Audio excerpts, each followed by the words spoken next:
नमस्कार, बहुत स्वागत है आपका ताजा खबर में। मैं हूं आपके साथ अमित शर्मा। शुरुआत करेंगे इस वक्त की बड़ी खबर के साथ। इस वक्त की बड़ी खबर आप तक पहुंचा दें। बड़ी खबर के साथ शुरुआत करेंगे। लोकसभा चुनाव के पहले चरण के मतदान के लिए प्रचार थम चुका है। लोकसभा चुनाव के पहले चरण के मतदान के लिए प्रचार थम चुका है। इस वक्त की बड़ी खबर आपको बता रहे हैं। 19 अप्रैल को पहले चरण की वोटिंग होगी। 19 अप्रैल को पहले चरण की वोटिंग होनी है, जिसके लिए प्रचार अब थम चुका है। इस वक्त की बड़ी खबर आपको बता दें, पहले चरण के मतदान के लिए प्रचार का शोर अब थम चुका है। 19 अप्रैल को पहले चरण का मतदान है। दिग्गजों ने चुनाव प्रचार थमने से पहले अपना दम दिखाया है। दिग्गजों ने चुनाव प्रचार थमने से पहले अपना दम दिखाया, पुरजोर प्रचार किया। अब जनता नेताओं का भविष्य तय करने जा रही है। इस वक्त की बड़ी खबर आपको बता दें, लोकसभा का चुनाव अब शुरू हो जाएगा। 19 अप्रैल से पहले चरण का मतदान होगा। 19 तारीख को इसके पहले तमाम जो दिग्गज हैं वो चुनावी मैदान में जोर आजमाइश करते हुए नजर आए। लोकसभा चुनाव में पहले चरण के मतदान के लिए 48 घंटे पहले प्रचार का शोर अब थम चुका है। अब पूरी सख्ती और बरती जाएगी निर्वाचन आयोग की तरफ से कि कहीं पर भी जो गाइडलाइन है उसका उल्लंघन ना हो। अगर किसी भी तरह से गाइडलाइन का उल्लंघन करते हुए प्रत्याशी या फिर कोई भी नेता, कोई भी पार्टी पाई जाती है तो उनके खिलाफ विधिवत कार्रवाई भी हो सकती है। और चूंकि ये नियमावली होती है कि 48 घंटे पहले चुनाव के मतदान के आपको प्रचार का शोर धीमा करना होता है और पूरी तरह से इसे बंद करना होता है। सबसे पहले बात करेंगे छत्तीसगढ़ की, जहां पहले चरण में मतदान भी होगा। धीरेन्द्र तिवारी का रुख कर लेते हैं, बस्तर ब्यूरो हेड हमारे साथ जुड़ चुके हैं। धीरेन्द्र, 48 घंटे रह गए हैं मतदान को। जब पहले चरण का जब मतदान होगा, इसका चुनावी शोर अब थम चुका है। इस समय किस क्षेत्र में आप मौजूद हैं, क्या कुछ देख पा रहे हैं और आज दिन भर किस तरह की गतिविधियां राजनीतिक पार्टियों की रही यहां पर? बता दूं कि महज 45 घंटे बस्तर के जो प्रथम चरण का चुनाव है उसमें रह गए हैं। और आपको बता दूं कि जैसे ही प्रचार थमा है, लोग जो है एक जो प्रचार प्रसार के माध्यम से जो सभाएं कर रहे थे वो पूरी तरह से थम गई हैं। मैं इस वक्त अभी दंतेवाड़ा जिले के ही संवेदनशील इलाके में मौजूद हूं और यहाँ पर भी आपको बता दूं कि लोकसभा चुनाव का काफी अच्छा माहौल देखने को मिल रहा है। अमित, बस्तर में लोकसभा का जो चुनाव है वो काफी संवेदनशील माना जाता है। बस्तर के चुनाव में जब भी यहाँ पे मतदान होते हैं तो नक्सल जो घटनाएं हैं वो उनकी होने की आशंका रहती है। ऐसे में मतदान शांतिपूर्ण होना एक यहाँ पे बड़ी चुनौती रहती है।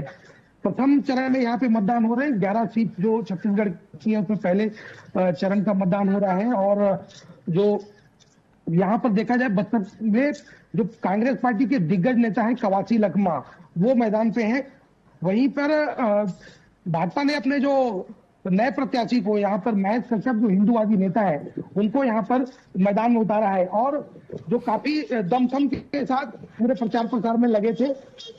शुरुआत में ही फर्स्ट लिस्ट में ही उनका नाम जो है भाजपा ने जारी कर दिया था, तो लंबा समय उनको जो है जनता के बीच में जाने को मिला।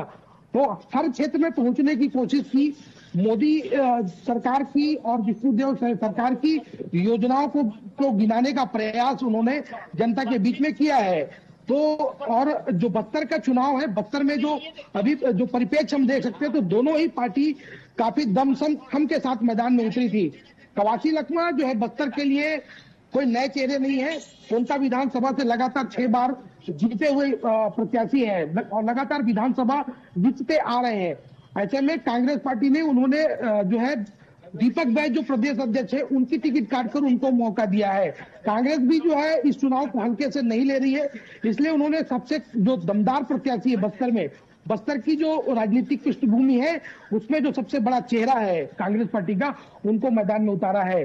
तो कहीं ना कहीं ये जो बस्तर का चुनाव है कवासी लखमा के आने के बाद से काफी रोचक हो गया है। और कवासी लखमा ने आपने देखा होगा कि पिछले दिनों में अपने दमदार भाषणों से और अपने जो बोल है उसने बस्तर की जो राजनीति है उसको गर्म कर दिया था। उन्होंने मोदी के मरने तक की राजनीति की जो बयान है वो जारी किए थे। उन्होंने जवानों के ऊपर गोलियां चलाने की बात की थी, तीर धनुष चलाने की बात की थी। तो इस तरह के बयान से इस बार बस्तर का जो चुनाव है काफी जो है खास हो गया है। वहीं एक जो महेश कश्यप है वो मोदी की गारंटी को लेकर जगह जगह पहुंच रहे हैं। हर वो इलाकों में पहुंच रहे हैं जहां पर उनकी पहुंच हो सकती है। संवेदनशील एरिया है, इसलिए पुलिस और निर्वाचन आयोग भी है हर जगह जाने से रोक रही है। और उसके मद्देनजर जो है वो हर क्षेत्र में पहुंचने की कोशिश किए हैं। कवासी लखमा भी लगातार हर क्षेत्रों में पहुंचने की कोशिश कर रहे हैं और वो बता रहे हैं कि जो है कांग्रेस क्यों जरूरी है बस्तर में। और आपको ये बता दूं, इनके पक्ष के लिए लगातार स्टार प्रचारक भी पहुंचे, मोदी जी भाजपा के लिए पहुंचे, राजनाथ सिंह जो है उनकी सभा हुई, प्रवासी लखमा के लिए राहुल गांधी ने जगदलपुर में वोट मांगा, कन्हैया कुमार ने आकर दंतेवाड़ा में वोट मांगा, दंतेवाड़ा की लोगों से अपील की, और जो स्थानीय मुद्दे हैं उनको लेकर बात की। एनएमडीसी में स्थानीय लोगों को रोजगार देने के लिए जो मुद्दे हैं उस पर बात की, बस्तर में नक्सलवाद की समस्या है उस पर बात की। तो स्थानीय जो यहाँ पे के प्रेजेंट मुद्दे हैं उनको लेकर बात की। जो चुनाव का जो दायरा है वो विकास बनाम नक्सलवाद, इन चीजों को लेकर यहाँ पर चला। एक जो सरकार है, एक पार्टी जो है भ्रष्टाचार के आरोप लगाकर जो है कांग्रेस पर आरोप लगा के 5 साल के जो भूपेश बघेल की सरकार है उस पर आरोप लगाया, और उसके मद्देनजर जो मोदी सरकार है उसकी जो गारंटी है उस पर वोट मांगने का काम कर रही है। वही वादा खिलाफी का बात करके केंद्र में बैठी मोदी सरकार अपने जो अडानी और अंबानी जैसे दोस्तों को काम देने, बस्तर की जो जमीन है उनको देने के आरोप कांग्रेस पार्टी के द्वारा लगाए गए। ऐसे आरोप प्रत्यारोप का दौर यहाँ पर चला। और अमित, आपको ये बता दूं कि निर्वाचन आयोग ने सारी तैयारियां बस्तर में कर ली है। कई ऐसे संवेदनशील है, लगभग 350 अति संवेदनशील जो बूथ है उनको दूसरे जगह शिफ्ट कर दिया गया है, और वहां पर शांतिपूर्ण मतदान कराने के लिए सुरक्षा बलों के 80,000 जवान तैनात किए गए हैं। CRPF, BSF, cobra battalion, ITBP, DRG, जिला पुलिस बल, एसटीएफ, सीएफ जैसे ऐसे तमाम जो सुरक्षा बल के जवान हैं वो बस्तर के चुनाव को कराने के लिए डटे हुए हैं। और पूरा जो जवानों का डिप्लोमेट है उसको पूरा जो जहां जहां बूथ है वहां पे उनको तैनात कर दिया गया है। हम देख रहे थे कि लगातार जो बस्तर के क्षेत्र है वहां पे जवानों का मूवमेंट होना चालू हो गया था। मैं भी जिस जगह पे खड़ा हूं यहाँ पे कुछ लोग मौजूद हैं, हम उनसे समझते हैं कि बस्तर का ये जो चुनाव है वो किस ओर बाजी मारने वाला है, किस ओर झुकने वाला है। यहाँ की जनता से हम बात करने की कोशिश करेंगे। इसके पहले भी हमने जो है बोलता है वोटर के माध्यम से यहाँ की जनता की राय भी जानने की कोशिश की थी, और आज भी हम चैनल के माध्यम से ये भी जानने की कोशिश करेंगे कि अभी हाल ही में क्या माहौल है। चुनाव का जो प्रचार का दौर है वो खत्म हो गया है। जो कैंपेनिंग है वो डोर टू डोर कैंपेनिंग यहाँ के प्रत्याशी और पार्टी के लोग करेंगे। तो अब 2 दिनों में कितना समीकरण बदलेगा, किसके पक्ष में ये जो है ये सीट जाने वाली है, उसको लेके हम यहाँ पे बात करेंगे। कुछ स्थानीय लोग हैं, उनसे भी जानने की कोशिश करेंगे कि क्या इस बार आपको यहाँ पे लग रहा है कि क्या लगता है कि बस्तर का चुनाव प्रचार थम गया है, और क्या लग रहा है कि इस बार माहौल क्या आपको दिख रहा है बस्तर चुनाव में? माहौल तो यहाँ पे मोदी जी का लहर दिख रही है। यहाँ पे जिस हिसाब से आप मोदी जी की योजनाएं जिस हिसाब से लागू की गई हैं, जनहित योजनाएं यहाँ पर है, और केंद्र की कई योजनाएं हैं, जैसे आयुष्मान भारत है, हर घर जल है, लाइट की व्यवस्था है, हर गरीब को पक्का मकान मिला है।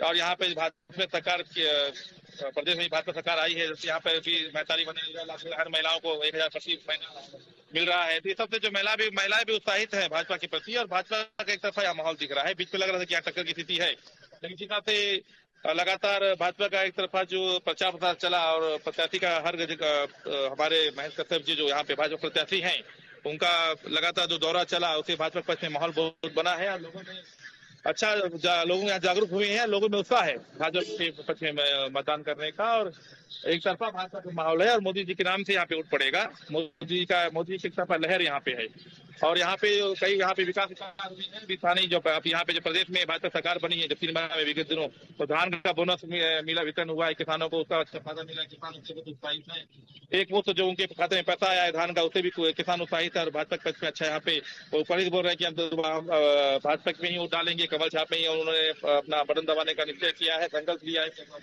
अब की सांसद यहाँ से उन्होंने यहाँ की पब्लिक ने ठान लिया है कि अब की बार यहाँ पर मोदी जी की सरकार दिल्ली में बनेगी, फिर से तीसरी बार सरकार बनेगी, और बस्तर में इस बार बदलाव निश्चित है। इस बार यहाँ पे भाजपा का सांसद का जीतना तय है। कांग्रेस का सांसद इस बार बहुत बुरी तरह यहाँ पे हार उनकी निश्चित यहाँ पे है, और यहाँ के जो कांग्रेस के अभी बड़ी बातें समझ चुके हैं, इसलिए उनका प्रचार बहुत धीमा चल रहा है, और लोगों में तो उनके प्रति कोई ना उत्साह है, ना कुछ जागरूकता देखने को मिल रही है। जो यहाँ से कवासी लखमा है, बस्तर में उनका जलवा चलता है, और मोदी की गारंटी तो यहाँ बस्तर में आप देख रहे हैं कि मोदी की गारंटी चल पाएगी कि दादी का जलवा चल पाएगा? निश्चित तौर पे यहाँ पे मोदी की गारंटी चलेगी। मोदी ने काम किया है, जनता के बीच में दिख रहा है, हर गांव में, हर गली में, हर तुक्के में उनका काम दिख रहा है और निश्चित तौर पे मोदी की गारंटी ही यहाँ पे चलेगी। और रही बात शर्मा जी की, का जैसा भी देखते होंगे कि हाल ही में शराब घोटाला जैसा उजागर हुआ था, करोड़ों का शराब 120 करोड़ के आसपास शराब घोटाला उजागर हुआ था, उससे इनकी बहुत बदनामी हुई है।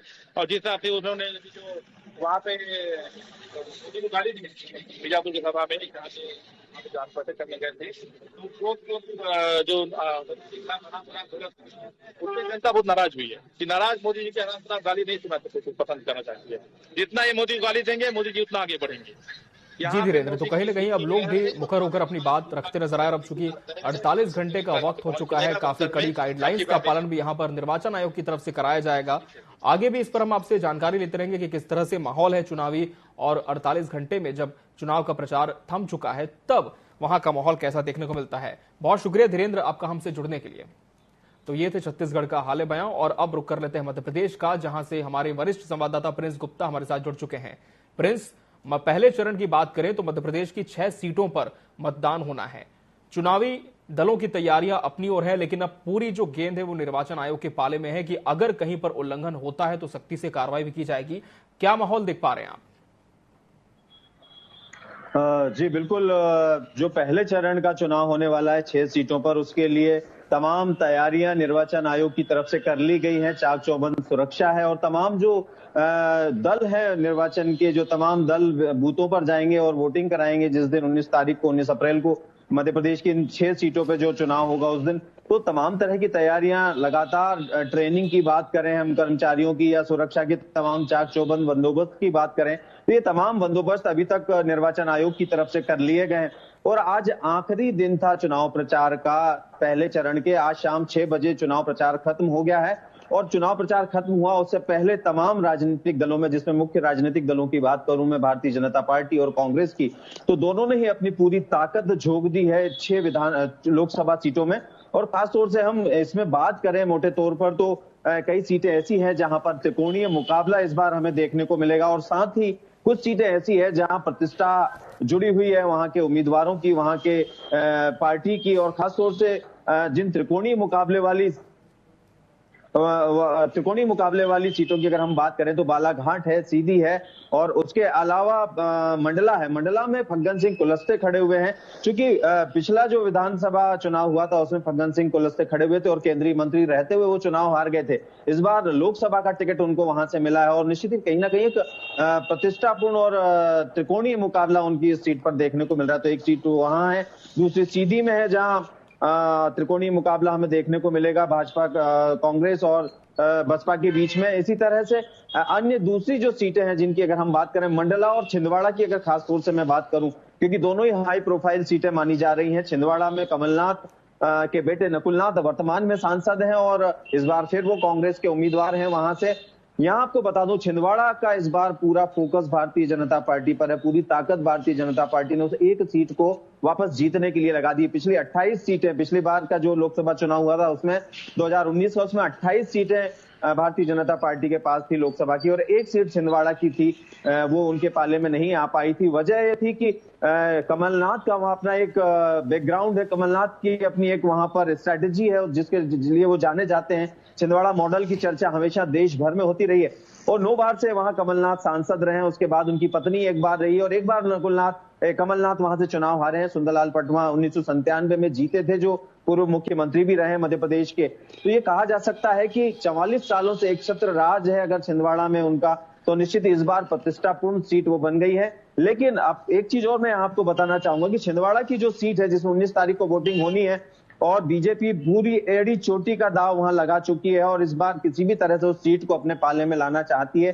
और यहाँ पर उनका नारा भी है कि इस बार 29 लोकसभा सीटें जीतकर वो लाएंगे और 28 उनके पाले में है, तो तमाम तैयारियां कर रहे हैं। लेकिन यहाँ सीट जीतने की बात का अंतर इसलिए आया है क्योंकि पिछली बार जब कमलनाथ वहां के लोकसभा सदस्य थे तो वहां 1 लाख से ऊपर की जीत दर्ज होती थी, लेकिन अब जब नकुलनाथ वहां से जीते तो 37,000 वोटों से ही जीते, यानी कि कड़ी टक्कर मिली। और इस कड़ी टक्कर से ही भारतीय जनता पार्टी को एक मौका मिला, एक कहीं ना कहीं हौसला मिला कि इस सीट को जीता जा सकता है।